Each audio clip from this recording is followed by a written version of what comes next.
Assalamualaikum warahmatullahi wabarakatuh. Perkenalkan, nama saya Ibnu Solihin. Di sini NIM saya 511230007. Pada kesempatan kali ini saya akan mempresentasikan nilai ujian akhir semester mata kuliah data mining dengan topik regresi linear sederhana. Tugas ini disusun sebagai salah satu bentuk pemenuhan ujian akhir semester pada mata kuliah data mining yang diampu oleh Ibu Ayu Mira Yunita MKom. Dalam presentasi ini, saya akan menjelaskan teori mengenai data mining dan regresi linear sederhana, melakukan perhitungan manual, dan serta mengimplementasikan perhitungan menggunakan bahasa pemrograman. Jadi langsung saja ke videonya. Oke teman-teman, di sini pengertian data mining dan linear regresi sederhana. Apa sih data mining? Data mining itu adalah proses menggali, menemukan, dan menganalisis pola, hubungan, atau informasi penting dari kumpulan data yang sangat besar menggunakan teknik statistik, artificial intelligence, dan machine learning. Jadi tujuan dari data mining ini adalah untuk mengekstrak pengetahuan dari data untuk mendukung pengambilan keputusan yang lebih baik. Untuk linear regresi sederhana adalah metode statistik untuk memodelkan hubungan linear antar satu variabel X independen dan satu variabel dependen, itu variabel Y, bertujuan membuat garis lurus terbaik melalui data. Untuk rumusnya di sini persamaan regresi linear sederhana adalah Y sama dengan A ditambah B dikali X. Jadi Y itu variabel independen, Y itu variabel dependen, X variabel bebas, A itu konstanta, nilai Y ketika X sama dengan 0, dan B itu koefisien regresi. Misalnya perubahan Y akibat perubahan variabel X. Untuk rumus koefisiensi regresi, B sama dengan N dikali nilai XY dikurangi nilai X dikali nilai Y dibagi N dikali nilai X kuadrat dikurangi nilai X kuadrat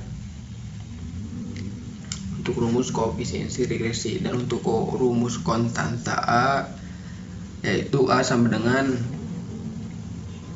Y dikurangi B dikali X. Untuk tabel perhitungan lengkapnya seperti ini.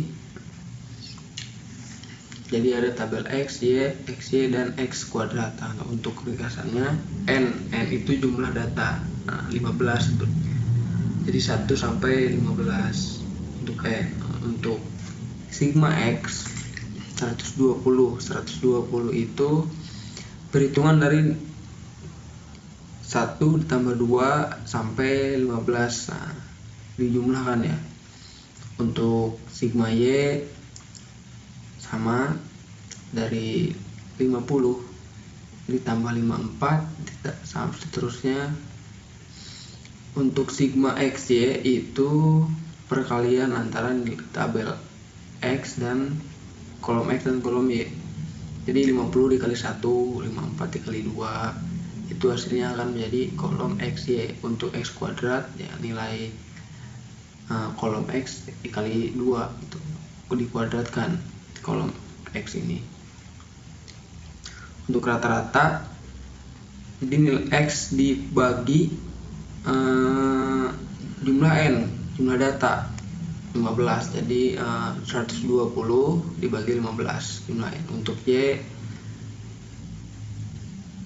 kolom Y dibagi jumlah N. Jadi mencari rata-rata seperti itu. Selanjutnya perhitungan manual koefisien B. Langkah menghitung koefisien regresi B. Rumus B sama dengan tadi N dikali sigma XY dikurangi sigma X dikali sigma Y. Untuk substitusi nilainya 15 dikali 9607 dikurangi 120 dikali sigma Y 1093. Jadi kita hitung pembilangnya dulu nih. Untuk pembilangnya itu ini nih. Kita hitung pembilangnya dulu. maka si pembilang menghasilkan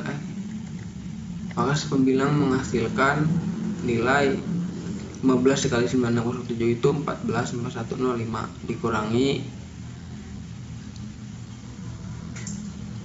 sigma X dikali Y tadi, maka hasilnya 12.945. Untuk penyebutnya 15 dikali sigma X kuadrat. Nah, maka hasil dari koefisiensi B ini 12945 dibagi 4200 sama dengan 3,0821. Ya, untuk itu akan menghitung koefisien regresi B. Maka di sini hasil B adalah 3,0821. Selanjutnya untuk menghitung konstanta A dan persamaan. Untuk rumus konstanta A sama dengan Y dikurangi B dikali X. Nah, jadi kan rata-ratanya nih, rata-rata X, rata-rata Y.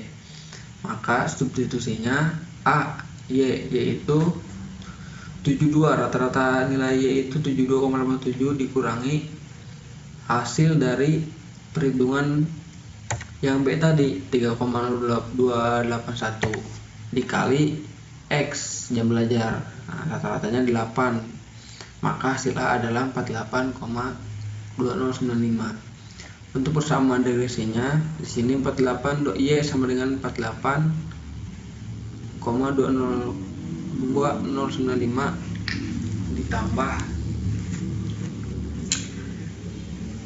ditambah nilai B. Jadi si nilai Y persamaannya itu rumusnya Y sama dengan A ditambah nilai B gitu.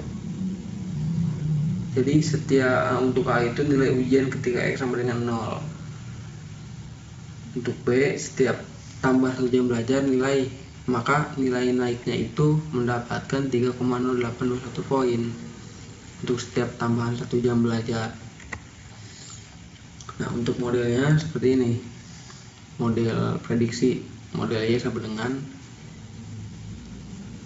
nilai A ditambah nilai B dikali X jam belajar. Jam belajar berhubung NIM saya ganjil, maka jam belajarnya yaitu 16. Jadi 48 ditambah 3,281 dikali 16, maka hasil Y sama dengan 97,52. Ini nilai prediksi nilai ujiannya jika menggunakan 16 jam belajar. Untuk implementasi kode saya menggunakan Python. Untuk kodenya kalian bisa carilah, tinggal memasukkan data, kalian cari ke AI, tinggal di copy paste di terminalnya gitu. Untuk kodenya seperti ini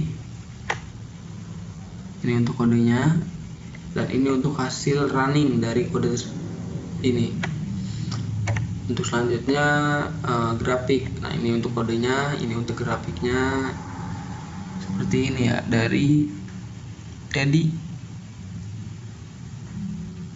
Garis merah itu adalah garis regresi nih. Di sini itu adalah garis regresi. Nah, untuk kesimpulan, jadi persamaan regresinya yaitu Y sama dengan 48,21 ditambah 3,081 dikali X. Nah, itu untuk persamaan. Jadi hasil prediksinya itu yaitu Y sama dengan 97,52.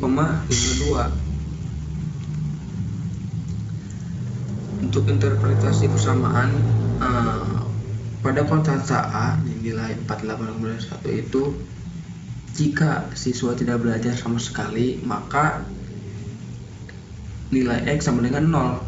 Prediksi nilai ujiannya adalah 48,21. Untuk koefisiensi B, setiap tambahan 1 jam belajar akan meningkatkan nilai ujian rata-rata sebesar 3,0281. Jika tambahan 1 jam belajar itu akan meningkatkan nilai ujian sebanyak itu. Untuk hubungan variabel terdapat hubungan positif dan linear antara jam belajar X dan nilai ujian. Maka semakin banyak belajar, semakin tinggi nilai ujian. Ini untuk hasil prediksinya. Jadi berdasarkan model regresi yang diperoleh, jika seorang siswa belajar selama 16 jam per hari, maka nilai ujian yang diprediksi adalah 97,52 poin. Nilai ini mendekati nilai maksimum 100, yang menunjukkan bahwa semakin tinggi jam belajar, maka semakin optimal hasil ujian siswa. Mungkin hanya itu, seperti itu ya, mungkin hanya itu saja yang dapat saya sampaikan. Kurang lebihnya mohon maaf ya, karena saya juga sama-sama belajar di sini. Oke, mungkin itu saja. Assalamualaikum warahmatullahi wabarakatuh.